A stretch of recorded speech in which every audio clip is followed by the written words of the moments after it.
clever, they always find ways to modify, double down, triple down, and so forth, their hypothesis, so to preserve their image. This is a psychological explanation of it, but to preserve their image as a smart person who has a long trip. That's a real phenomenon, and it's also independent of politics. But if you're committed to a political viewpoint when you're a young person and you're not ever going to change your mind, then you just get increasingly sophisticated iterations of that and things on. So what we have had then in the left, and this is my unsympathetic reading of the left, is a huge number of young people who were motivated in the early part of the 20th century by socialism as a noble vision of the world, but they really held it, bottom line, as a faith commitment. And so when the empirical evidence piles up against it, they're still not going to change it. They're just going to find more clever strategies. So the trendy labels for this, Frankfurt School, cultural Marxism, postmodernism, deconstruction, and so forth. So there's an indefinite number of variations, but I see them all as variations of people who wanted to simply double down on a failed theory. A question that immediately arises out of that for me, and one of the observations I make is that a lot of people are very comfortable that products of the university centres make the same mistake, that somehow or other very reluctant to not only admit they're wrong, but they're locked into positions that it seems to me they couldn't hold if they understood history. You plainly believe that history is a great guide. It can show us what's worked and what hasn't. But we don't seem to. It's almost as though now, somehow or other, no one who's gone before us had any real insights or wisdom. Yeah. Well, history education, I do intellectual history, but the debasement of history education, the gutting of history, is part and parcel of this process.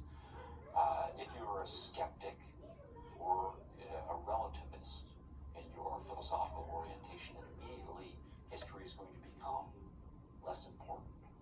Because the idea of the Santayana phrase that we need to learn from the lessons of history, otherwise we're going to repeat them.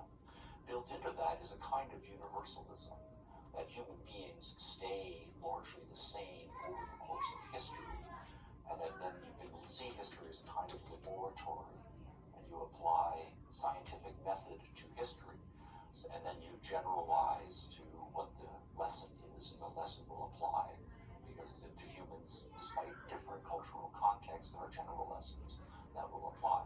But if you're a skeptic and a relativist, you will think, well, all of these big whopping generalizations that the historians wanted to come up with, well, we don't believe that that's possible because we're skeptical about the power of empirical science applied to history.